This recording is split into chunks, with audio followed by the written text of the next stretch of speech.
नमस्ते दोस्तों, मेरा नाम है शुभम और आपका स्वागत है हिस्ट्री ऑफ थिंग्स में। हिस्ट्री ऑफ थिंग्स में दोस्तों आज हम लोग एक कविता पढ़ने वाले हैं, जो कविता है राष्ट्र कवि रामधारी सिंह दिनकर जी की। जी हाँ दोस्तों, आज 23 सितंबर है और 23 सितंबर 1908 को बेगूसराय जिले में बिहार के अंदर राष्ट्र कवि रामधारी सिंह दिनकर जी का जन्म हुआ था। और राष्ट्र कवि रामधारी सिंह दिनकर जी ना सिर्फ कवि थे, लेखक थे, बल्कि हमारी राज्यसभा के भी सदस्य थे। और हर समय पर उन्होंने परिस्थितियों के अनुसार कविताएं देश के लिए, लेख देश के लिए लिखे हैं, जो आज भी देश के काम आ रहे हैं। और देश में शायद ही कोई ऐसा अवार्ड हो जो उनको ना मिला हो।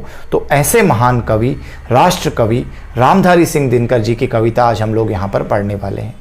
तो दोस्तों, इस कविता के विषय में मैं अगले 1 मिनट में आपको बता देना चाहूँगा कि ये कविता का नाम है रश्मि रथी। और रश्मि रथी कविता का ये एक सर्ग है जो मैं आपके सामने पढ़ने जा रहा हूँ। रश्मि रथी के अंदर का कृष्ण की चेतावनी सर्ग जनरली आप सभी लोगों ने सुना होगा। गुलाल फिल्म में भी उसका उपयोग हुआ है, जिसमें भगवान श्री कृष्ण दुर्योधन को समझाने का प्रयास करते हैं और उससे बोलते हैं कि यदि सारी भूमि नहीं तो कम से कम 5 गांव ही दे दो, तो पांडव तुमसे युद्ध नहीं करेंगे। तो जब दुर्योधन दोस्तों भगवान श्री कृष्ण की बात नहीं मानता और युद्ध निश्चित हो जाता है, तो भगवान श्री कृष्ण वापस जाने लगते हैं। और वापस जाते समय वो कर्ण को अपना सारथी चुनते हैं और कर्ण से बोलते हैं कि यहाँ से थोड़ी दूर तक मेरे साथ चलो।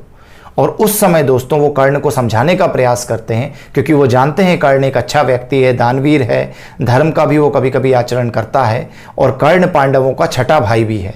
तो वो कर्ण से बोलते हैं कि यदि तुम पांडवों की तरफ मिल जाते हो, दुर्योधन का साथ छोड़ देते हो, तो सारा राज्य तुम्हारा होगा, क्योंकि तुम सबसे बड़े भाई हो। और तुम धर्म की तरफ से भी लड़ोगे तो तुम्हारे ऊपर अधर्म के साथ लड़ने का कलंक भी नहीं लगेगा। तो तुम पांडवों के साथ मिल जाओ। तो उसके बदले में दोस्तों कर्ण जो जवाब देता है भगवान श्री कृष्ण को, उसकी तारीफ किए बिना भगवान श्री कृष्ण भी नहीं रहते। और उन शब्दों को बहुत ही अच्छे से, उन भावनाओं को बहुत ही अच्छे से रामधारी सिंह दिनकर जी ने इस कविता के अंदर ढाला है दोस्तों। तो समय ज़्यादा बर्बाद ना करते हुए मैं उस कविता की ओर आता हूँ दोस्तों। रश्मि रथी के अंदर कर्ण कृष्ण भगवान को क्या रिप्लाई करते हैं, उस कविता को अब मैं आपके सामने पढ़ने जा रहा हूँ।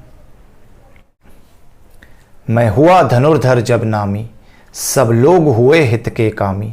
पर ऐसा भी था एक समय, जब यह समाज निष्ठुर निर्दय, किंचित ना स्नेह दर्शाता था, विषव्यंग सदा बरसाता था। अपना विकास अवरुद्ध देख, सारे समाज को क्रुद्ध देख, भीतर जब टूट चुका था मन, आ गया अचानक दुर्योधन। निश्चल पवित्र अनुराग लिए, मेरा समस्त सौभाग्य लिए। कुंती ने केवल जन्म दिया, राधे ने माँ का कर्म किया। पर कहते हैं जिसे असल जीवन, देने आया वह दुर्योधन। वह नहीं भिन्न माता से है, बढ़कर सौधर भ्राता से है ऋणी कर्ण का रोम रोम, जानते सत्य है सूर्य सोम। तन मन धन दुर्योधन का है, यह जीवन दुर्योधन का है। सुरपुर से भी मुख मोड़ूंगा, केशव नाव से मैं छोड़ूंगा।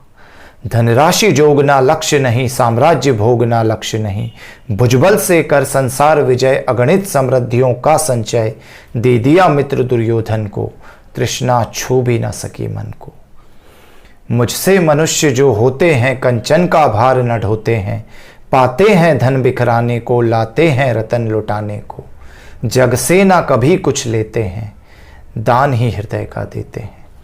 प्रासादों के कनकाभ शिखर, होते कबूतरों के ही घर।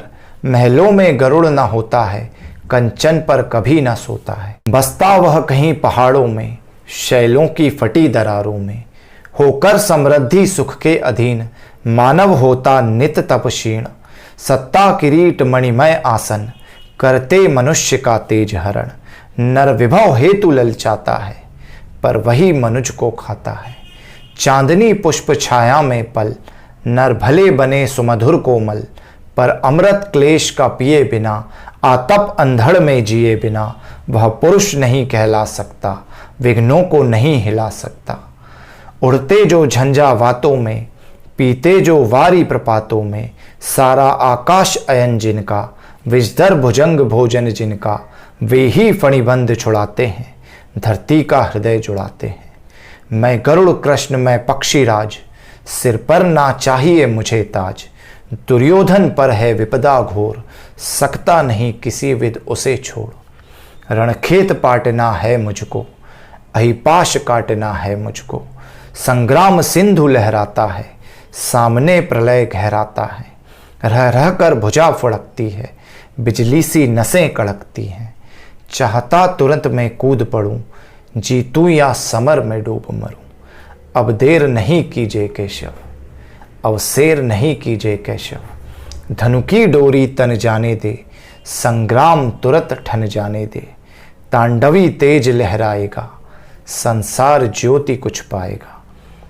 अच्छा अब चला प्रणाम आर्य, हो सिद्ध समर के शीघ्र कार्य। रण में ही अब दर्शन होगा, शर से चरण स्पर्शन होगा। जय हो दिनेश नभ में विहरे, भूतल में दिव्य प्रकाश भरे। रथ से राधे अवतर आया, हरि के मन में विस्मय छाया। बोले कि वीर शतबार धन्य, तुझ सा ना कोई मित्र अनन्य। तू कुरुपति का ही नहीं प्राण, नरता का है भूषण महान। तो ये थी दोस्तों वो पंक्तियां जो कर्ण जवाब देते हैं, और कर्ण के जवाब के बदले में भगवान श्री कृष्ण भी उसके आगे झुक जाते हैं और उसकी मित्रता की तारीफ करते हुए चले जाते हैं। तो इस तरह की कविताएं दोस्तों राष्ट्र कवि रामधारी सिंह दिनकर जी ने लिखी हैं। तो आज उनकी जयंती पर हम सभी उनको नमन करते हैं। यदि आपको ये वीडियो अच्छा लगा हो तो इसे लाइक करें, अपने मित्रों से शेयर करें और हमारे चैनल को सब्सक्राइब करें।